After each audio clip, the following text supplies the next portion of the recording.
ಯತೋ ಜನ್ಮಾದ್ಯಸ್ಯ ಶ್ರುತಿಸುನಯಮಾನೈಕವಿಷಯಾತ್ ಸ್ವತಂತ್ರಸ್ತಂತ್ರಜ್ಞೋ ಗುರುರಪಿ ಗುರೋರ್ಯಶ್ಚ ಜಗತಾಂ ವಿಮೂಢಾ ಯತ್ತತ್ವಂ ಪ್ರಕಟಮಿಹ ವೇತ್ತುಂ ಸುಮನಸೋ ಮುಕುಂದಂ ಧ್ಯಾಯಾಮ ಪಹತಕುಹಕಂ ತಂ ಸ್ವಮಹಸಾ ಸರ್ವವಿಘ್ನಃ ಪ್ರಶಮನಂ ಸರ್ವಸಿದ್ಧಿಕರಂ ಪರಂ ಸರ್ವಜೀವಪ್ರಣೇತಾರಂ ವಂದೇ ಜಯದಂ ಹರಿಂ ಕರೋತು ಮಮ ಕಲ್ಯಾಣಂ ಹರಿರ್ಹಯಮುಖಾಭಿದಃ ಗುರುಶ್ಚ ಮಧ್ವನಾಮಾ ಮೇ ವರದೋಸ್ತು ನಿರಂತರಂ ವಾಣಿತೆ ಕರವಣ್ಯಂಬ ಚರಣೋರ್ಧಿ ಸರ್ವದಾ ಮದ್ವಾಕ್ಯಸರಣೀರ್ಭೂಯಾತ್ ಶ್ರೀಮದಾಚಾರ್ಯಭಾವಗ ಸಮಾಶ್ರಯೇದ್ಗುರುಂ ಭಕ್ತ್ಯಾ ಮಹಾವಿಶ್ವಾಸಪೂರ್ವಕಂ ನಿಕ್ಷಿಪೆ ಸರ್ವಭಾರಾಂಶ್ಚ ಗುರೋ ಶ್ರೀಪಾದಪಂಕಜೇ. ಬ್ರಹ್ಮವೈವರ್ತ ಪುರಾಣದಲ್ಲಿ ಅನೇಕ ವಿಷಯಗಳನ್ನು ನಾವಿಲ್ಲಿವರೆಗೂ ತಿಳಿತಾ ಬಂದಿದ್ದೀವಿ. ಇವತ್ತು ಮುಂದುವರೆದ ಭಾಗ, ಯಾವ ಪಾಪಕ್ಕೆ ಯಾವ ನರಕಾದಿಗಳಾಗ್ತದೆ ಅನ್ನೋದನ್ನು ವೇದವ್ಯಾಸ ದೇವರು ಬಹಳ ಸುಂದರವಾಗಿ ನಮಗೆ ತಿಳಿಸ್ತಾ ಇದ್ದಾರೆ. ಅಲ್ಪದೋಷಿಯಾಗಿ ಪ್ರಜೆಗಳನ್ನು ಅಂಧಕಾರ ಸಹಿತವಾಗಿ ಬಂಧನದಲ್ಲಿಡುವಂತಹ ರಾಜ ಗೋಲಕುಂಡದಲ್ಲಿ ಬೀಳ್ತಾನೆ. ಏನೋ ಪಾಪ ಸಣ್ಣ ಪುಟ್ಟ ತಪ್ಪು ಮಾಡಿರ್ತಾನೆ, ಅವನಿಗೆ ಸಣ್ಣದಾಗಿರುವಂತಹ ಶಿಕ್ಷೆಯನ್ನು ಕೊಟ್ಟು ಅವನನ್ನು ಪಾರು ಮಾಡಲಿಕ್ಕೆ ಪ್ರಯತ್ನ ಮಾಡಬೇಕೇ ಹೊರತು ಅವನಿಗೆ ಅತಿಯಾಗಿ ಹಿಂಸೆ ಕೊಟ್ಟರೆ ಗೋಲಕುಂಡದಲ್ಲಿ ಬೀಳ್ತಾನಪ್ಪ. ಇನ್ನು ಮುಂದೆ ಹೇಳ್ತಾರೆ, ಎಷ್ಟೆಲ್ಲ ಹೇಳಿದ್ದಾರೆ ನೋಡಿ, ಅನೇಕ ವಿಷಯಗಳನ್ನು ಹೇಳ್ತಾರೆ. ಪುಣ್ಯಕ್ಷೇತ್ರಗಳಲ್ಲಿ ಹೋದಂತಹ ಸಂದರ್ಭದಲ್ಲಿ ಪರಸ್ತ್ರೀಯರನ್ನ ಕೆಟ್ಟ ದೃಷ್ಟಿಯಿಂದ ನೋಡುವಂತಹ ವ್ಯಕ್ತಿ ಕಾಕಕುಂಡದಲ್ಲಿ ಬೀಳ್ತಾನೆ. ಕಾಕಾದಿಗಳು ಚುಚ್ಚಿ ಚುಚ್ಚಿ ಅವನನ್ನು ಹಿಂಸೆ ಮಾಡ್ತಾವೆ. ಅನಂತರ 7 ಜನ್ಮದಲ್ಲಿ ಕ್ರೂರಿಯಾಗಿ ಪಾತಕಿಯಾಗಿ ಅವನು ಹುಡ್ತಾನೆ. ಅದಾದ ಮೇಲೆ 1,000 ವರ್ಷ ವಜ್ರಕುಂಡ ಅನ್ನುವಂಥ ಪರ್ವತದಲ್ಲಿ ಅವನು ಆ ಕುಂಡದಲ್ಲಿ ಬೀಳ್ತಾನಪ್ಪ. ವಜ್ರಕೀಟಗಳು ಅವನನ್ನು ಹಿಂಸೆ ಮಾಡಿ ಅವನಿಗೆ ಹಿಂಸೆಯನ್ನು ಕೊಡ್ತಾವೆ. ಅದಕ್ಕೆ ಎಚ್ಚರ ಮಾಡುವಂತಹ ಸಂದರ್ಭದಲ್ಲಿ ಬಹಳ ಎಚ್ಚರದಿಂದ ಇರಬೇಕು ಅಂತ ಹೇಳ್ತಾರೆ. ಇನ್ನು ದೇವರಿಗೆ ಸಂಬಂಧಪಟ್ಟಂತಹ ಪದಾರ್ಥಗಳು, ಬ್ರಾಹ್ಮಣ ಅವನಿಗೆ ಸಂಬಂಧಪಟ್ಟಂತಹ ಪದಾರ್ಥಗಳು, ಅವುಗಳನ್ನು ಅವರ ಅನುಮತಿಯನ್ನು ಪಡೆಯದೆ, ಅಂದರೆ ಹೇಳದೆ ಕೇಳದೆ ಕದಿಯೋದ್ರಿಂದ ಅವನು ತೀಕ್ಷ್ಣ ಪಾಷಾಣ ಅನ್ನುವಂಥ ಕುಂಡದಲ್ಲಿ ಬೀಳ್ತಾನೆ. ಅವನ ಶರೀರದಲ್ಲಿ ಎಷ್ಟು ರೋಮಗಳಿದ್ದಾವೋ ಅಷ್ಟು ವರ್ಷಗಳ ಕಾಲ ಅವನು ಅಲ್ಲಿ ವಾಸವನ್ನು ಮಾಡ್ತಾನೆ. ತೀಕ್ಷ್ಣ ಪಾಷಾಣ ಕುಂಡೇಚ ಸ್ವಲೋಮಾಬ್ಧ ವಸೇಧ್ರುವಂ ಅಂತಾರೆ. ಅವನ ಶರೀರದಲ್ಲಿ ಎಷ್ಟು ಕೂದಲುಗಳಿದ್ದಾವೋ ಅಷ್ಟು ವರ್ಷ ಅವನಲ್ಲಿ ವಾಸ ಮಾಡ್ತಾನೆ. ಆಮೇಲೆ 7 ಬಾರಿ ಕುದುರೆ ಜನ್ಮ ಮಂದು ಹುಟ್ಟಿದ ಮೇಲೂ ಪಾದರೋಗದಿಂದ ಒದ್ದಾಡ್ತಾನೆ. ಆಮೇಲೆ ಅವನಿಗೆ ಒಳ್ಳೆಯ ಸದ್ಗತಿ ಆಗಲಿಕ್ಕೆ ಸಾಧ್ಯ. ಅಂದ್ರೆ ನೋಡಿ ಎಷ್ಟೆಲ್ಲ ಹೇಳ್ತಾರೆ. ಇನ್ನು ದೇವಬ್ರಾಹ್ಮಣರ ಸಸ್ಯ ಧಾನ್ಯ ಆಸನ ಶಯ್ಯೆ ತಾಂಬೂಲಾದಿಗಳು ಅವುಗಳನ್ನೇನಾದರೂ ಕದ್ರೆ ಚೂರ್ಣಕುಂಡ ಅನ್ನುವಂಥ ನರಕದಲ್ಲಿ ಬೀಳ್ತಾನೆ. ಯಮದೂತರಿಂದ 100 ವರ್ಷಗಳ ಕಾಲ ಹಿಂಸೆಯನ್ನು ಅನುಭವಿಸಿ 3 ಜನ್ಮದಲ್ಲಿ ಕುರಿಯಾಗಿ, ಆಮೇಲೆ ಕೋಳಿಯಾಗಿ, ಆಮೇಲೆ ಭೂಲೋಕದಲ್ಲಿ ಮನುಷ್ಯನಾಗಿ ಹುಡ್ತಾನೆ. ಅದು ಅನೇಕ ರೋಗಗಳಿಂದ ಕೂಡಿರೋನಾಗ್ತಾನೆ ಅಂತಾರೆ. ಅಂದರೆ ನೋಡಿ, ಮಾಡುವಂತಹ ಕೆಟ್ಟ ಕೆಲಸ ಮಾಡಬೇಕಾದ್ರೆ ಯಾರು ನೋಡಿಲ್ ಬಿಡ್ರಿ, ಯಾರಿಗೆ ಕಾಣಿಸ್ತದೆ ಅನ್ನುವಂಥ ಸುಲಭವಾದ ಮನಸ್ಸಿನಿಂದ ಮಾಡಿದ್ದೇ ಆದರೆ ಇಷ್ಟೆಲ್ಲ ಕಷ್ಟಗಳನ್ನು ಅವನು ಅನುಭವಿಸ್ಬೇಕಾಗ್ತದಪ್ಪ ಅಂತಾರೆ. ಇನ್ನು ಮುಂದೆ ಹೇಳ್ತಾರೆ, ಎಷ್ಟು ಚೆನ್ನಾಗಿ ಹೇಳ್ತಾರೆ ನೋಡಿ. ಬಾಂಧವೇಷು ಚ ವಿಪ್ರೇಷು ಕುರುತೆ ವಕ್ರತಾಂ ನರಃ. ಅನೇಕ ವಿಷಯಗಳನ್ನು ಹೇಳ್ತಾರೆ ವೇದವ್ಯಾಸ ದೇವರು. ಆಪ್ತ ಬಂಧು ಇರ್ತಾನೆ, ಯಾರೋ ಸಂಬಂಧಿಕ ಅಥವಾ ಬ್ರಾಹ್ಮಣ ಇರ್ತಾನೆ, ಅವನಿಗೆ ಅವನು ಪಾಪ ಮುಗ್ಧ, ಇವನೇನು ಮಾಡ್ತಾನೆ, ಅವನಿಗೆ ಮೋಸವನ್ನು ಮಾಡ್ತಾನೆ. ಮುಗ್ಧತೆಯನ್ನು ದುರುಪಯೋಗಪಡಿಸಿಕೊಂಡು ಅವನಿಗೆ ಗೊತ್ತಾಗೋದಿಲ್ಲ ಅಂತ ಅನ್ಕೊಂಡು ಇವನು ಮೋಸವನ್ನ ಮಾಡಿದ್ರೆ ವಜ್ರಕುಂಡ ಅನ್ನುವಂಥ ನರಕದಲ್ಲಿ ಬೀಳ್ತಾನೆ. ಪ್ರಯಾತಿ ವಜ್ರಕುಂಡಂಚ ವಸೇತ್ ತತ್ರ ಯುಗಂ ಸತಿ. ಒಂದು ಯುಗಗಳ ಕಾಲ ಆ ವಜ್ರಕುಂಡದಲ್ಲಿ ಬೀಳ್ತಾನಪ್ಪ.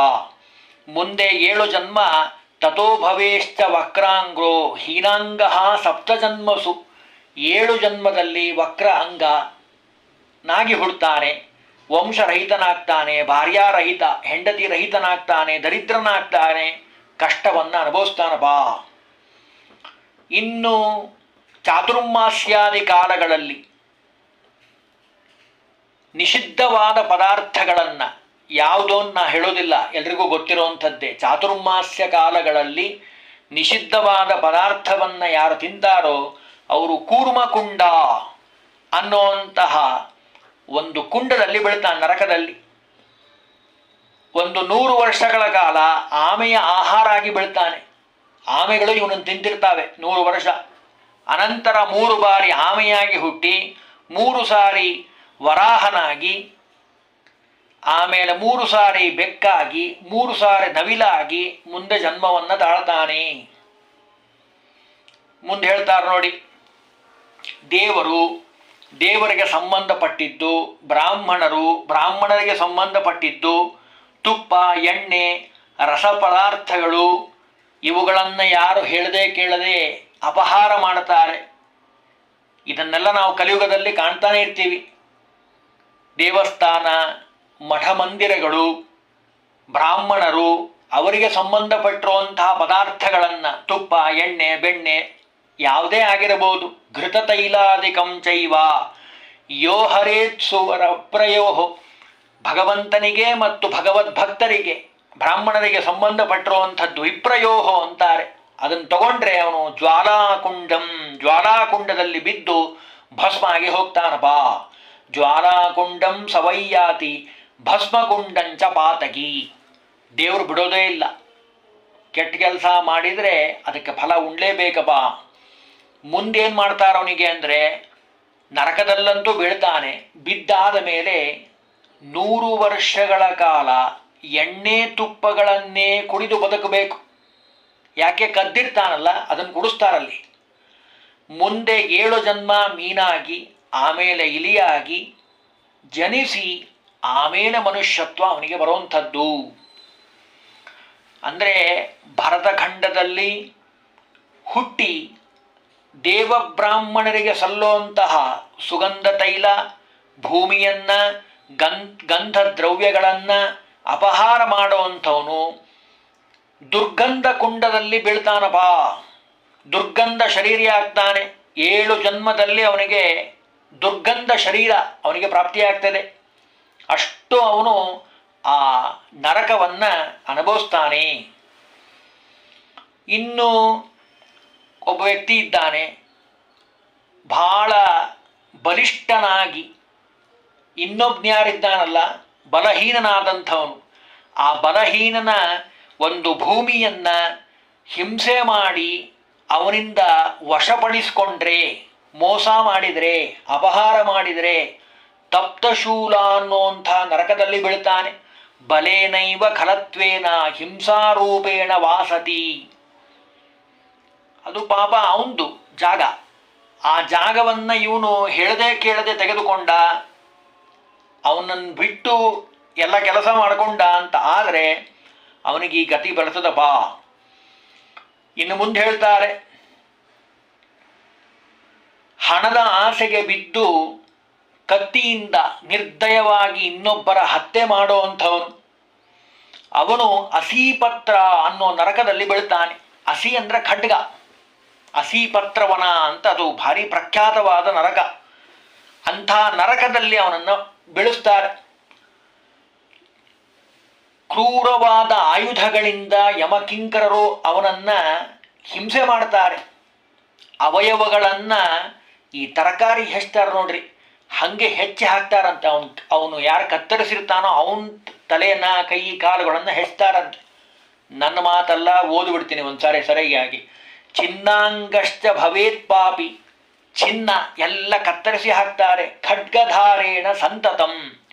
ಅನಾಹಾರಂ, ಆಹಾರ ಕೊಡೋದಿಲ್ಲ. ಯಾಕೆ ಕೆಟ್ಟ ಕೆಲಸ ಮಾಡ್ಯಾನಲ್ಲ. ಆ ಕೆಟ್ಟ ಕೆಲಸದ ಪ್ರಭಾವದಿಂದ ಆಹಾರ ಇಲ್ಲದೆ ಹಿಂಸೆಯನ್ನು ಅನುಭವಿಸ್ತಾ ಆ ನರಕದಲ್ಲಿ ಬೀಳ್ತಾನಪ್ಪ. ಅದಕ್ಕೆ ಎಚ್ಚರ. ಮುಂದೆ 100 ಜನ್ಮ ನಾಯಿಯಾಗಿ 7 ಜನ್ಮ ಹಂದಿಯಾಗಿ ಹುಡ್ತಾನೆ. ಅದನ್ನು ಹೇಳ್ತಾರೆ, ಕುಕ್ಕುರಃ ಶತಜನ್ಮಾನಿ ಸೃಗಾಲಃ ಸಪ್ತಜನ್ಮಸು. ಅನೇಕ ವಿಧವಾದ ಪಾಪಗಳನ್ನು ಮಾಡಿದವರಿಗೆ ಆಗುವಂಥ ಫಲಗಳು ಇವೆಲ್ಲ. ಮುಂದೆ ಹೇಳ್ತಾರೆ, ಅದಾದ ಮೇಲೆ ಹುಲಿಯಾಗಿ ಹುಡ್ತಾನೆ, 3 ಜನ್ಮ ತೋಳನಾಗ್ತಾನೆ, ಆಮೇಲೆ 7 ಜನ್ಮ ಖಡ್ಗಮೃಗ ಮತ್ತು 3 ಜನ್ಮದಲ್ಲಿ ಎಮ್ಮೆಯಾಗಿ ಹುಡ್ತಾನೆ. ವ್ಯಾಘ್ರಶ್ಚ ಸಪ್ತ ಜನ್ಮಾನಿ ಋಕಶ್ಚೈವ ತ್ರಿಜನ್ಮನಿ. ಶ್ಲೋಕದಲ್ಲೆಲ್ಲ ವಿಸ್ತಾರವಾಗಿ ಹೇಳ್ತಾರೆ. ಅಂದರೆ ಮಾಡುವಂತಹ ಕೆಲಸ ಶುದ್ಧವಾಗಿಲ್ಲ, ಕೆಟ್ಟ ಕೆಲಸ ಮಾಡಿದ್ದಾನೆ, ಧರ್ಮಕ್ಕೆ ವಿರುದ್ಧವಾಗಿ ಮಾಡಿದ್ದಾನೆ, ಯಾರಿಗೂ ಕಾಣಿಸಿಲ್ಲ ಅಂತ ಹೊರಟ್ರೆ ದೇವರು ಕೂತು ನೋಡ್ತಿರ್ತಾನೆ, ದೇವತೆಗಳು ನೋಡ್ತಿರ್ತಾರೆ. ಯಾರು ಭಗವಂತನ ಕಣ್ಣು ತಪ್ಪಿಸಿ ಯಾರು ಏನು ಮಾಡ್ಲಿಕ್ಕೆ ಸಾಧ್ಯ ಇಲ್ಲ. ಇನ್ನು ಮುಂದೆ ಹೇಳ್ತಾರೆ, ಪತಿವ್ರತೆ ಇದ್ದಾಳೆ, ಬಹಳ ಒಳ್ಳೆಯವಳು, ಅವಳಿಗೆ ಮೋಸವನ್ನು ಮಾಡಿ ಅವಳ ಜಾಗವನ್ನು ಅಥವಾ ಪಟ್ಟಣವನ್ನು ಹೇಳದೆ ಕೇಳದೆ ತೆಗೆದುಕೊಂಡ್ರೆ ಅವನು ಕ್ಷುರಧಾರ ಅನ್ನುವಂತಹ ಕತ್ತರಿಸಲ್ಪಟ್ಟಿರುವಂತಹ ಅವಯವುಳ್ಳವನಾಗಿ 3 ಕಾಲ ಅವನು ಆ 3 ಯುಗದಲ್ಲಿ ವಾಸ ಮಾಡ್ತಾನಂತೆ ಆ ನರಕದಲ್ಲಿ. ಆಮೇಲೆ ಪ್ರೇತನಾಗಿ ಹುಡ್ತಾನೆ, ಅಭಕ್ಷ ಅಭೇದ್ಯಗಳನ್ನು ಭಾನ ಮಾಡ್ತಾನೆ. ಏನು ಮಾಡಿದರೂ ಅದರಿಂದ ಪರಿಹಾರ ಆಗೋದಿಲ್ಲ. ಇನ್ನು ಈಗ ಹೇಳೋವಂಥದ್ದಂತೂ ಇವತ್ತು ನಾವು ಕಲಿಯುಗದಲ್ಲಿ ಎಲ್ಲ ಕಡೆ ಕಾಣಿಸ್ತೀವಿ, ನಾವು ನೋಡ್ತಾನೆ ಇರ್ತೀವಿ ಈ ಗುಣ ಅಂತೂ. ಏನು? ಪರಕರ್ಣೋಪಜಾಪೇನ ಪರನಿಂದಾಂ ಕರೋತಿ ಯಃ ಪರದೋಷೇ ಮಹಾತೋಷಿ ದೇವಬ್ರಾಹ್ಮಣ ನಿಂದಕಃ. ಚಾಡಿ ಹೇಳಿಬಿಡೋದು, ಹೋಗಿ ಅವ್ರು ಸರಿ ಇಲ್ಲ, ಇವ್ರು ಸರಿ ಇಲ್ಲ, ಅವ್ರು ಹಂಗೆ ಇವ್ರು ಹಂಗೆ, ಚಾಡಿ ಮಾತು ಹೇಳೋದು, ಪರನಿಂದೆ ಮಾಡೋದು, ದೊಡ್ಡವರನ್ನ, ದೇವರನ್ನ, ಧರ್ಮವನ್ನ, ಸ್ವರ್ಗ ನರಕಾದಿಗಳನ್ನ ಬೈತಾ ಇರೋದು. ಆಮೇಲೆ ಅದರಲ್ಲಿ ಆನಂದ ಪಡೋದು, ಬರೇ ಬೈಯೋದಲ್ಲ, ಬೈದು ಆನಂದ ಪಡೋದು. ನೋಡ್ರಿ ನಾನಿವತ್ತು ಬೈದು ಬಿಟ್ಟಿದ್ದೀನಿ ಅಂತ ಮತ್ತೆ ಎಲ್ಲರ ಮುಂದೆ ಹೇಳ್ಕೊಂಡು ಓಡಾಡೋದು. ಅವರು ಅಂಥವ್ರು ಏನಾಗ್ತಾರಪ್ಪ, ದೇವ ಬ್ರಾಹ್ಮಣ ನಿಂದಕ, ನಿಂದನೆ ಮಾಡಿದವರು. ಸೂಚೀಪತ್ರೇ ಶುಚಿಮುಖೇ ಚ ವಸೇತ್ ಸೂಚಿ ವಿದ್ದೋ ಯುಗತ್ರಯಂ. ಸೂಚಿಮುಖ ಅನ್ನುವಂತಹ ಸೂಜಿಯಿಂದ ಚುಚ್ತಾರಂತ ನೋಡ್ರಪ್ಪ, ಭಯಂಕರವಾಗಿರುವಂಥ ನರಕಗಳು. ಆ ಸೂಜಿಯಿಂದ ಚುಚ್ಚಿ ಚುಚ್ಚಿ ಅವನಿಗೆ ಹಿಂಸೆ ಮಾಡ್ತಾರೆ. ಇನ್ನೊಬ್ಬರ ವಿಷಯದಲ್ಲಿ ಬಹಳ ಉತ್ಸಾಹ ತೋರಿಸಿಯಲ್ಲ, ಇನ್ನೊಬ್ಬರು ಬೈದರೆ ಬಹಳ ಆನಂದ ಪಟ್ಟಿಯಲ್ಲ, ಅದಕ್ಕೆ ಬಾ ತೋರಿಸ್ತೀನಿ ಬಾ ಅಂತ ದೇವರು. 7 ಜನ್ಮದಲ್ಲಿ ಚೇಳಾಗಿ ಹುಡ್ತಾನೆ, ಆಮೇಲೆ ಹಾವಾಗಿ ಹುಡ್ತಾನೆ. ತಥೋ ಭವೇ ದೃಶ್ಚಿಕಶ್ಚ ಸರ್ಪಸ್ಯಾತ್ ಸಪ್ತ ಜನ್ಮಸು. ನೋಡಿ ಎಷ್ಟೆಷ್ಟೆಲ್ಲ ಕೆಟ್ಟ ಕೆಲಸ ಮಾಡಿದವರಿಗೆ ಮಹಾಭಾರತ ಹೇಳ್ತದೆ, ಹಸದ್ಭಿಹಿ ಕ್ರಿಯತೆ ಕರ್ಮ ರುರುದ್ಭಿಹಿ ಎಷ್ಟ ಅನುಭೂಯತೆ. ಕೆಟ್ಟ ಕೆಲಸ ಮಾಡಬೇಕಾದ್ರೆ ಬಹಳ ಆನಂದ ಆಗ್ತದೆ. ಇನ್ನೊಬ್ಬರಿಗೆ ಬೈತಾ ಇದ್ರೆ, ಇನ್ನೊಬ್ಬರ ಮನೆ ಸುದ್ದಿ ಮಾತಾಡ್ತಾ ಇದ್ರೆ ಬಹಳ ಇವನಿಗೇನು ಹಾಲು ಕೊಡೋದಷ್ಟು ಆನಂದ ಆಗ್ತಿರ್ತದೆ. ಆದರೆ ಅದರ ಫಲ ಅನುಭವಿಸ್ಲಿಕ್ಕೆ ಹೊರಟ ಅಂದರೆ ಕಣ್ಣೀರು ಹರಿತದೆ, ಕಣ್ಣೀರಿನಿಂದ ಅಷ್ಟು ದುಃಖ ಪಡ್ತಾ ಅವನು ಅನುಭವಿಸ್ಬೇಕಾಗ್ತದಪ್ಪ. ಅದಕ್ಕೆ ಎಚ್ಚರ. ಇನ್ನು ಒಳ್ಳೆಯ ಕುಟುಂಬ ಇದೆ, ಪಾಪ ಅವ್ರ ಪಾಡಿಗೆ ಅವರು ಕುಟುಂಬ ನಡೆಸ್ಕೊಂಡು ಹೋಗ್ತಿರ್ತಾರೆ. ಅಂತಹ ಮನೆಗೆ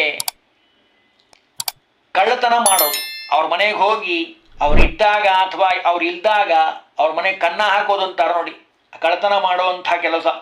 ಗೃಹೀಣಾಂಚ ಗ್ರಹಂ ಚಿತ್ವಾ, ರಂಧ್ರ ಮಾಡಿ ಕನ್ನ ಹಾಕಿ ಆ ಪದಾರ್ಥಗಳನ್ನು ತೆಗೆದುಕೊಂಡು ಹೋದರೆ, ಯಾವ್ಯಾವ ಪದಾರ್ಥಗಳನ್ನು ತೆಗೆದುಕೊಂಡು ಹೋಗಿದ್ದಾನೋ ಆಯಾ ಜನ್ಮ ಇವನಿಗೆ ಬರ್ತದೆ. ಉದಾಹರಣೆಗೆ ಹಸು ತಗೊಂಡೋಗಿದ್ದ, ಹಸುವಾಗಿ ಹುಡ್ತಾನೆ. ಎಮ್ಮೆ ತಗೊಂಡು ಹೋಗಿದ್ದ, ಎಮ್ಮೆ ಆಗಿ ಹುಡ್ತಾನೆ. ಕುರಿ ತಗೊಂಡು ಹೋಗಿದ್ದ, ಕುರಿಯಾಗಿ ಹುಡ್ತಾನೆ. ಗೋದಾಮುಖ ಅನ್ನೋ ನರಕದಲ್ಲಿ ಬೆಳೆಸ್ತಾರಪ್ಪ ಅವನ್ನ.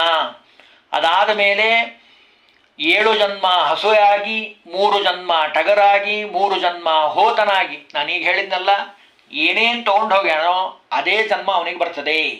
ನಿತ್ಯ ರೋಗಿಯಾಗಿ, ದರಿದ್ರನಾಗಿ, ಭಾರ್ಯ ಬಂಧುಹೀನನಾಗಿ ನರಕದಲ್ಲಿ ಅನುಭವಿಸ್ತಾನೆ. ಎಚ್ಚರ. ಇನ್ನು ಗೋಸೇವೆಯನ್ನು ಮಾಡಬೇಕು, ಗೋವಿಗೆ ಅನುಕೂಲತೆ ಮಾಡಿಕೊಡಬೇಕು. ಗೋಶಾಲೆಯನ್ನು ಕಟ್ಟಿದ್ದಾರೆ ಅನೇಕ ಕಡೆ, ನಾವು ಹೋಗಿ ಸೇವಾ ಮಾಡಬೇಕು.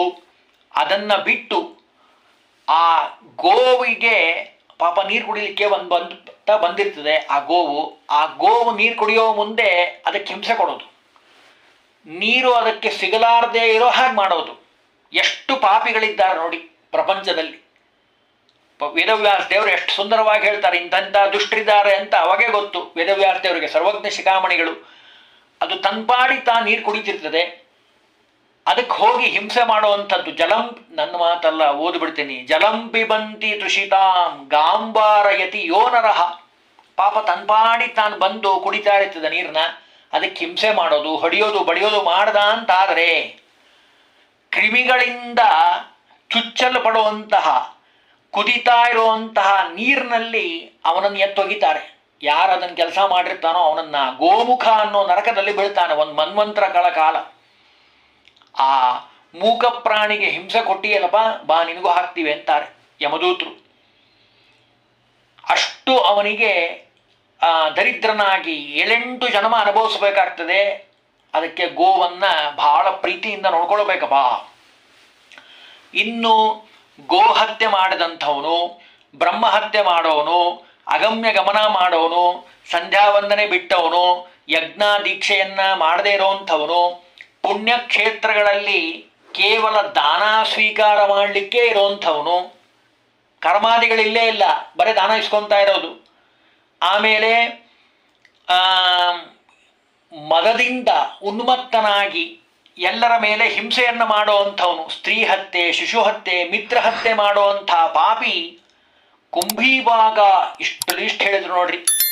ಗೋಹತ್ಯಾಂ ಬ್ರಹ್ಮಹತ್ಯಾ ಚ ಯಃ ಕರೋತಿ, ಆಯ್ತಾ, ಪ್ರತಿಗ್ರಾಹೀ ಚ ತೀರ್ಥೇಶು ಗ್ರಾಮಯಾಜಿ ಚ ದೇವಲಃ. ಗೋಹತ್ಯಾಂ ಬ್ರಹ್ಮಹತ್ಯಾಂ ಚ ಸ್ತ್ರೀಹತ್ಯಾಂ ಚ ಕರೋತಿ ಯಃ ಮಿತ್ರಹತ್ಯಾಂ ಭ್ರೂಣಹತ್ಯಾಂ ಮಹಾಪಾಪಿ ಚ ಭಾರತೆ ಕುಂಭೀಪಾಕೆ ಚ ಸ ವಸೇದ್ಯಾವದ್ದಿಂದ್ರ ಚತುರ್ದಶ.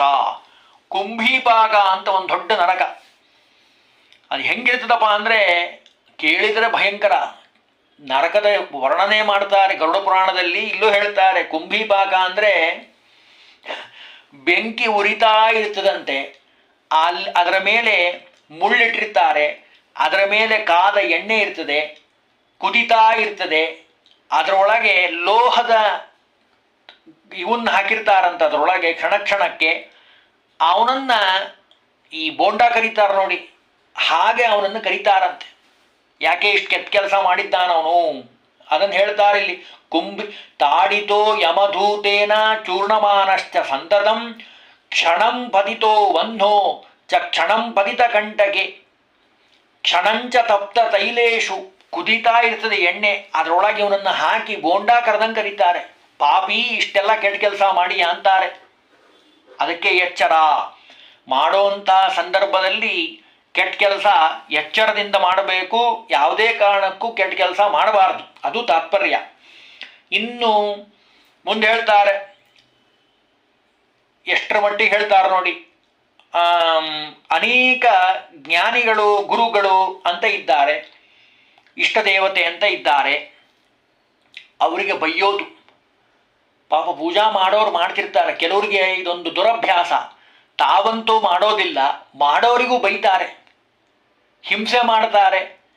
ಪೂಜಾ ಮಾಡೋ ಮುಂದೆ ಜೋರಾಗಿ ಟಿವಿ ಹಾಕ್ತಾರೆ, ಮೊಬೈಲ್ ಹಾಕ್ತಾರೆ, ಇಲ್ಲ ಶಬ್ದ ಮಾಡ್ತಾರೆ. ಹಿಂಗೆ ಯಾರು ಮಾಡ್ತಾರೋ ಅಂದರೆ ದೇವರ ಕಾರ್ಯಕ್ಕೆ ವಿಘ್ನವನ್ನು ಮಾಡ್ತಾರೋ ಅವರು ಬ್ರಹ್ಮಹತ್ಯಾ ದೋಷಿ ಭಾಗಿಯಾಗ್ತಾರಪ್ಪ. ಅದಕ್ಕೆ ಎಚ್ಚರ, ಅಂತಹ ಕೆಟ್ಟ ಕೆಲಸಗಳನ್ನು ಮಾಡಬಾರ್ದು ಅಂತಾರೆ.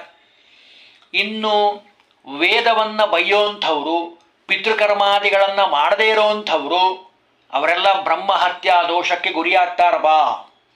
ಅದಕ್ಕೆ ಎಚ್ಚರ. ಇನ್ನು ಪುಣ್ಯಕರವಾಗಿರುವಂಥ ಕೃಷ್ಣ ಜನ್ಮಾಷ್ಟಮಿ, ರಾಮನವಮಿ, ಶಿವರಾತ್ರಿ, ಏಕಾದಶಿ, ಈ ವ್ರತಗಳಂತ ಏನಿದ್ದಾವಲ್ಲ, ಈ ವ್ರತಗಳನ್ನು ಆಮೇಲೆ ಸಂಕ್ರಮಣ, ವೈದ್ರತಿ, ವ್ಯತಿಪಾತ, ಇವಕ್ಕೆಲ್ಲ ಕರ್ಮಗಳನ್ನು ಹೇಳಿದ್ದಾರೆ. ಆಯಾ ಮಾಸದಲ್ಲಿ ಆಯಾ ಕರ್ಮಗಳನ್ನು ಮಾಡಬೇಕು. ಯಾರು ಮಾಡೋದಿಲ್ಲೋ ಅವನೂ ಸಹಿತ ಕರ್ಮಭ್ರಷ್ಟನಾಗ್ತಾನೆ, ಮುಂದೆ ಮಹಾಪಾಪಿಯಾಗಿ ಹುಡ್ತಾನಪ್ಪ. ಇನ್ನು ಮುಂದೆ ಹೇಳ್ತಾರೆ, ಗುರುಂಚ ಮಾತರಂ ತಾತಂ ಸಾಧ್ವೀಂ ಭಾರ್ಯಾಂ ಸುತಾಂ ಸುತಾಂ. ಅನಾಥರಾಗಿರುವಂಥ ಗುರುಗಳು, ತಂದೆ ತಾಯಿಗಳು, ಪತಿವ್ರತೆಯಾದ ಪತ್ನಿ, ಮಕ್ಕಳು ಇವನ್ಯಾರು ಪೋಷಣೆ ಮಾಡೋದಿಲ್ಲೋ ಅವನು ಬ್ರಹ್ಮಹತ್ಯೆಗೆ ಸಮಾನ. ಬ್ರಹ್ಮಹತ್ಯ ಪಾಪ ಸುತ್ತುವಂತದೆ. ಅದಕ್ಕೆ ಅವರನ್ನು ಚೆನ್ನಾಗಿ ಕಾಯ್ದುಕೊಳ್ಳಬೇಕು ಅಂತಾರೆ. ಇನ್ನು ಯಾರು ಅವಿವಾಹಿತರಾಗಿದ್ದಾರೋ, ಯಾರಿಗೆ ಮಕ್ಕಳಿಲ್ಲೋ, ಯಾರು ಹರಿಭಕ್ತರಾಗಿ ಇದ್ದಾರೋ ಅವರನ್ನು ಚೆನ್ನಾಗಿ ನೋಡ್ಕೊಳ್ಳಿಲ್ಲ ಅಂದರೆ ಅದು ಬ್ರಹ್ಮಹತ್ಯೆಗೆ ಸಮಾನ. ಅವರನ್ನು ಚೆನ್ನಾಗಿ ಕಾಯ್ಕೊಳ್ಬೇಕು ಅಂತಾರೆ. ಇನ್ನು ದೇವರಿಗೆ ಸಮರ್ಪಣೆ ಮಾಡದೆ, ಹರೇರ್ ನೈವೇದ್ಯ ಭೋಜಿ ನಿತ್ಯಂ ವಿಷ್ಣುಂ ಚ ಪೂಜಯೇತ್. ದೇವರಿಗೆ ನೈವೇದ್ಯ ಮಾಡಬೇಕು, ನೈವೇದ್ಯ ಮಾಡದೆ ಹಾಗೆ ತಿಂದುಬಿಡೋದು. ದೇವರಿಗೆ ನೈವೇದ್ಯ ಮಾಡದೆ ಬಾಯಲ್ಲಿ ಹಾಕ್ಕೊಳ್ಳೋದ್ರಿಂದ ಅವನೂ ಸಹಿತ ಬ್ರಹ್ಮಹತ್ಯಾ ದೋಷಿಯಾಗ್ತಾನಪ್ಪ. ಹುಲ್ ತಿಂತಿರ್ತದೆ ಪಾಪ ಆಕಳು, ಅದಕ್ಕೆ ಮೂಕ ಪ್ರಾಣಿ ಹುಲ್ ತಿಂತಿರ್ತದೆ, ನೀರು ಕುಡಿತಿರ್ತದೆ. ಅದಕ್ಕೇನೋ ಹಿಂಸೆ ಮಾಡೋದು, ಬಾಲ ಹಿಡಿದು ಎಳೆಯೋದು, ಅಥವಾ ಆ ಪದಾರ್ಥವನ್ನು ಅದಕ್ಕೆ ತಿನ್ಲಿಕ್ಕೆ ಬರಲಾರ್ದಂಗೆ ಮಾಡೋದು, ಮಧ್ಯ ಮಧ್ಯೆ ಹೋಗಿ ಅದಕ್ಕೆ ಹೊಡೆಯೋದು ಯಾರು ಮಾಡ್ತಾರೋ ಅವರು ಗೋಹತ್ಯೆ ಮಾಡಿದ ಪಾಪವನ್ನು ಅನುಭವಿಸ್ತಾರಪ್ಪ. ಎಚ್ಚರ ಮಾಡೋ ಸಂದರ್ಭದಲ್ಲಿ ಆಹಾರಂ ಕುರ್ವತೀಂ ಗಾಂ ಚ ಪಿಬಂತಿಯೋ ನಿವಾರಯೇತ್. ಅದಕ್ಕೆ ತೊಂದರೆ ಮಾಡೋದು, ಹುಲ್ಲು ತಿಂತಿರ್ತದೆ, ನೀರು ಕುಡಿತಿರ್ತದೆ, ಅದಕ್ಕೆ ಹಿಂಸೆ ಮಾಡಿದರೆ ಅವನು ಗೋ ಹತ್ಯೆ ಮಾಡಿದಂಥ ಪಾಪಕ್ಕೆ ಅವನು ತೊಂದರೆ ಮಾಡ್ತಾನೆ, ಅದು ಅನುಭವಿಸ್ತಾನೆ ಅಂತಾರೆ. ಇನ್ನು ವಿವಾಹ ಆಗುವಂತಹ ಕನ್ಯೆಯನ್ನು ಶುದ್ಧವಾಗಿ ವಿವಾಹ ಮಾಡಿಕೊಂಡು ಒಳ್ಳೆಯ ಸಂತಾನವನ್ನು ಪಡೆಯಬೇಕು. ವಿವಾಹ ಮಾಡಿಕೊಂಡು ಗೃಹಸ್ಥಾಶ್ರಮವನ್ನು ಪಾಲನೆ ಮಾಡಲಿಲ್ಲ ಅಂದರೆ ಅವನೂ ಸಹಿತ ಬ್ರಹ್ಮಹತ್ಯಾ ದೋಷಕ್ಕೆ ಗುರಿಯಾಗ್ತಾನಪ್ಪ. ಬೆಂಕಿಯಲ್ಲಿ ಕಾಲನ್ನು ಕಾಯಿಸೋಂಥವನು ಯಾವುದೇ ಕಾರಣಕ್ಕೂ ಕಾಯಿಸಬಾರದು, ಮಹಾ ನಿಷಿದ್ಧ ಅದು. ಬೆಂಕಿಯಲ್ಲಿ ಕಾಲನ್ನು ಕಾಯಿಸೋಂಥದ್ದು, ಗೋವುಗಳನ್ನು, ದೇವರ ಪ್ರತಿಮೆಗಳನ್ನು, ದೇವರ ಸಾಲಿಗ್ರಾಮಗಳನ್ನು ಕಾಲಿಂದ ಒದೆಯೋಂಥವನು, ಸ್ನಾನ ಮಾಡಿ ಕಾಲು ಕೈ ಸ್ವಚ್ಛವಾಗಿ ತೊಳೆದುಕೊಳ್ಳದೆ, ಅಂದರೆ ಶುದ್ಧವಾಗಿ ಸ್ನಾನ ಮಾಡದೆ ಹಾಗೆ ಎಲ್ಲ ಕಡೆ ಓಡಾಡುವಂಥವನು, ಅವನು ಮಹಾದೋಷಕ್ಕೆ ಗುರಿಯಾಗ್ತಾನೆ. ಗೋವಧೆ ಮಾಡಿದಂಥ ಪಾಪ ಬರ್ತದೆ. ಇನ್ನು ಕೈಕಾಲಿಗೆ ಎಣ್ಣೆಯನ್ನು ಹಚ್ಚಿಕೊಂಡು ಊಟ ಮಾಡುವಂಥವನು, ಎಣ್ಣೆ ಹಚ್ಚಿದ ಮೇಲೆ ಸ್ನಾನ ಮಾಡಬೇಕಲ್ಲ, ಸ್ನಾನ ಇಲ್ಲೇ ಇಲ್ಲ, ಹಾಗೆ ಊಟ ಮಾಡಿದರೆ, ಹಾಗೆ ಮಲಗಿದರೆ, ಯೋ ಭುಂಕ್ತೆ ಸ್ನಿಗ್ಧಪಾದೇನ ಶೇತೆ ಸಿಗ್ಧಾನ್ನರೇವಚ. ಆಮೇಲೆ 2 ಸಾರಿ ಊಟ ಮಾಡ್ರಿ ಅಂತದೆ. ಆರೋಗ್ಯದ ದೃಷ್ಟಿಯಿಂದನೂ 2 ಸಾರಿ ಊಟ ಮಾಡೋದು ಉತ್ತಮ. ಯಾವಾಗ ಬೇಕಾದ್ರಾಗ ಊಟ ಮಾಡ್ತಾನೆ, ಅದಕ್ಕೆ ಸಮಯ ಅಂತಿಲ್ಲ. ಅದರಲ್ಲೂ ಸೂರ್ಯೋದಯ ಮತ್ತು ಸೂರ್ಯಾಸ್ತ ಸಮಯದಲ್ಲಿ ಊಟ ಮಾಡಬಾರದು ಅಂತ ಇದೆ. ಅವನು ಊಟ ಮಾಡಿದರೆ ಅವನು ಸಹಿತ ಗೋಹತ್ಯಾ ದೋಷಕ್ಕೆ ಗುರಿಯಾಗ್ತಾನೆ. ಸೂರ್ಯೋದಯೇ ಚ ದ್ವಿಭೋಚಿ ಚ ಸ ಗೋಹತ್ಯಾಂ ಲಭೇ ಧ್ರುವಂ. ಆ ಸಮಯದಲ್ಲಿ ಊಟ ಮಾಡಬಾರದು. ಇನ್ನು ತ್ರಿಕಾಲ ಸಂಧ್ಯಾವಂದನೆ ಮಾಡದೆ ಬ್ರಾಹ್ಮಣನಾದಂಥವನು ಸಂಧ್ಯಾವಂದನೆ ಬಿಟ್ಟ, ಅದು ಗೋಹತ್ಯೆಗೆ ಸಮಾನ ಅಂತಾರೆ. ಯಸ್ತ್ರಿಸಂಧ್ಯಾ ವಿಹೀನಶ್ಚ ಸ ಗೋಹತ್ಯಾಂ ಲಭೇ ಧ್ರುವಂ. ಅದಕ್ಕೆ ಎಚ್ಚರ, ಸಂಧ್ಯಾವಂದನೆ ಬಿಡೋಂಗಿಲ್ಲ ಅಂತಾರೆ. ಇನ್ನು ಯಾವ ಸ್ತ್ರೀ ಸ್ವಭರ್ತರೀ ಚ ಕೃಷ್ಣೇ ಚ ಭೇದ ಬುದ್ಧಿಂ ಕರೋತಿ ಯಃ, ತನ್ನ ಪತಿಯನ್ನ ಯಾವಾಗಲೂ ಕಟು ವಾಕ್ಯಗಳಿಂದ ಕಟುಕ್ತ್ಯ ತಾಡಯೇತ್ ಕಾಂತಂ. ಕಾಂತ ಅಂದರೆ ಗಂಡ. ಗಂಡನನ್ನ ಕಟುವಾಗಿ ಬೈಯೋದು, ಮಾತಾಡೋದು, ಅವನಿಗೆ ಮನಸ್ಸಿಗೆ ನೋವಾಗೋ ಹಾಗೆ ಮಾತಾಡೋದ್ರಿಂದ ಅವಳು ಗೋಹತ್ಯೆಯನ್ನು ಮಾಡಿದಂಥ ಪಾಪಕ್ಕೆ ಗುರಿಯಾಗ್ತಾಳೆ. ಇನ್ನು ಗೋಮಾಳಗಳು ಅಂತ ಇರ್ತದೆ, ಅಂದರೆ ಗೋವುಗಳು ಚೆನ್ನಾಗಿ ಹುಲ್ಲನ್ನು ತಿನ್ನಲಿ ಅಂತ ಬಿಟ್ಟಿರ್ತಾರೆ. ಗೋಮಾಳಗಳನ್ನು ಅಲ್ಲಿ ಉಳೋದು, ಉತ್ತೋದು, ಬೆತ್ತೋದು ಮಾಡಿದರೆ ಕೆರೆಗಳನ್ನು, ಅಂಗಳಗಳನ್ನು ಅವುಗಳನ್ನು ತನ್ನ ಸ್ವಂತಕ್ಕೆ ಬಳಸ್ಕೊಂಡ್ರೆ ಅವನೂ ಸಹಿತ ಗೋಹತ್ಯ ಮಾಡಿದ ಪಾಪಕ್ಕೆ ಗುರಿಯಾಗ್ತಾನಪ್ಪ. ಇನ್ನು ದೇವರ ಪೂಜಾ ಮಾಡುವಂತಹ ವ್ಯಕ್ತಿ ಅನ್ನೋದಕ ಫಲಪುಷ್ಪಗಳನ್ನು ಭಗವಂತನಿಗೆ ಸಮರ್ಪಣೆ ಮಾಡಿ ಅದನ್ನು ಸ್ವೀಕಾರ ಮಾಡಬೇಕು. ಯಾರೋ ಒಬ್ಬರು ನಿಮಗೆ ಕೊಡ್ತಾರೆ ದೇವರ ನೈವೇದ್ಯ ಆಗಿದ್ದು ಅಂತ, ಅದನ್ನು ತಿರಸ್ಕಾರ ಮಾಡಿದರೆ ಅವನು ಗೋಹತ್ಯಾ ದೋಷಕ್ಕೆ ಗುರಿಯಾಗ್ತಾನೆ. ಇನ್ನು ಹೇಳಿರ್ತಾನೆ ಕೊಡ್ತೀನಿ ಅಂತ ಹೇಳಿ ಆಮೇಲೆ ಅಂತಾನೆ ಕೊಡೋದಿಲ್ಲ ಅಂತ ಸುಳ್ಳಾಡತಕ್ಕಂಥವನು, ಅಂದರೆ ಮಾತು ಯಾವಾಗಲೂ ಸತ್ಯವಾಗಿರಬೇಕು. ಮಾತು ಕೊಟ್ಟಿದ್ದನ್ನು ನಡೆಸಲಿಲ್ಲ ಅಂದರೆ ವಂಚಕನಾಗಿರುವಂಥವನು, ದೇವರು ಗುರುಗಳನ್ನು ದ್ವೇಷ ಮಾಡುವಂಥವನು ನಿಶ್ಚಯವಾಗಿ ಗೋಹತ್ಯಾ ದೋಷಕ್ಕೆ ಗುರಿಯಾಗ್ತಾನೆ. ದೇವದ್ವೇಷಿ ಗುರುದ್ವೇಷಿ ಸ ಗೋಹತ್ಯಾಂ ಲಭೇಧ್ರುವಂ, ಅದಕ್ಕೆ ಎಚ್ಚರ ಅಂತಾರೆ. ಇನ್ನು ನಮಸ್ಕಾರ ಮಾಡ್ತಾರೆ. ನಮಸ್ಕಾರ ಮಾಡಿದಾಗ ಮಾಡಿಸ್ಕೊಂಡ ವ್ಯಕ್ತಿ ಇದ್ದಾನಲ್ಲ ಅವನ ಆಶೀರ್ವಾದ ಮಾಡಬೇಕು. ಆಶೀರ್ವಾದ ಮಾಡದೆ ಕೋಪದಿಂದ ಎದ್ದೋದ ಅಂದರೆ ಅಥವಾ ಕೋಪ ಮಾಡಿಕೊಂಡ ಅಂದರೆ ಅವನಿಗೂ ಗೋಹತ್ಯಾ ದೋಷ ಇದೆ. ವಿದ್ಯೆಯನ್ನು ಹೇಳಿಕೊಡ್ರಿ ಅಂತ ಬರ್ತಾರೆ. ವಿದ್ಯೆಯನ್ನು ಹೇಳಿಕೊಡ್ರಿ ಅಂತ ಬಂದಾಗ ವಿದ್ಯೆಯನ್ನು ಹೇಳಿಕೊಡ್ಲಿಲ್ಲ ಅಂದರೆ ಅವನಿಗೂ ಗೋಹತ್ಯಾ ಮಾಡಿದ ದೋಷ ಇದೆ. ವಿದ್ಯಾರ್ಥಿನೇ ಚ ವಿದ್ಯಾಂ ಸವೈ ಗೋಹತ್ಯಾಂ ಲಭೇಧ್ರುವಂ. ಇನ್ನು ಇಷ್ಟೆಲ್ಲ ಅನೇಕ ವಿಧವಾದ ಪಾಪಗಳನ್ನು ತಿಳಿಸಿದ್ದಾರೆ. ಇನ್ನು ಮುಂದೆ ಇನ್ನೂ ಹೇಳ್ತಾರೆ, ತಂದೆಗಿಂತ ತಾಯಿ ಶ್ರೇಷ್ಠ, ತಾಯಿಗಿಂತ ವಿದ್ಯಾ ಮಂತ್ರೋಪದೇಶ ಮಾಡಿದಂತಹ ಗುರು ಅತ್ಯಂತ ಶ್ರೇಷ್ಠನಾಗಿರುವಂಥವನು ಅಂತ ಹೇಳ್ತಾರೆ. ಅಂದರೆ ಗೌರವವನ್ನು ನಾವು ಕೊಡೋದು ಹೇಗೆ ಅನ್ನೋದಕ್ಕೆ ಇಷ್ಟೆಲ್ಲ ವಿವರಣೆಯನ್ನು ಕೊಟ್ಟರು. ಅಂದರೆ ನೋಡಿ, ನಾವು ಮಾಡುವಂತಹ ಒಂದೊಂದು ಕೆಲಸಗಳು ಹೇಗೆ ನಮಗೆ ಪಾಪವನ್ನು ತಂದು ಕೊಡ್ತದೆ, ಯಾವ್ಯಾವ ನರಕ ಆಗ್ತದೆ ಅನ್ನೋದನ್ನು ಬ್ರಹ್ಮವೈವರ್ತ ಪುರಾಣ ಬಹಳ ಸುಂದರವಾಗಿ ನಮಗೆ ತಿಳಿಸ್ಕೊಟ್ಟಿದೆ. ಇನ್ನೂ ಸುಮಾರು ವಿಷಯಗಳಿದ್ದಾವೆ, ಅದನ್ನು ಮುಂದಿನ ಭಾಗದಲ್ಲಿ ತಿಳಿಲಿಕ್ಕೆ ಪ್ರಯತ್ನವನ್ನು ಮಾಡೋಣ. ಹರಿ ಓಂ ಶ್ರೀಕೃಷ್ಣಾರ್ಪಣಮಸ್ತು.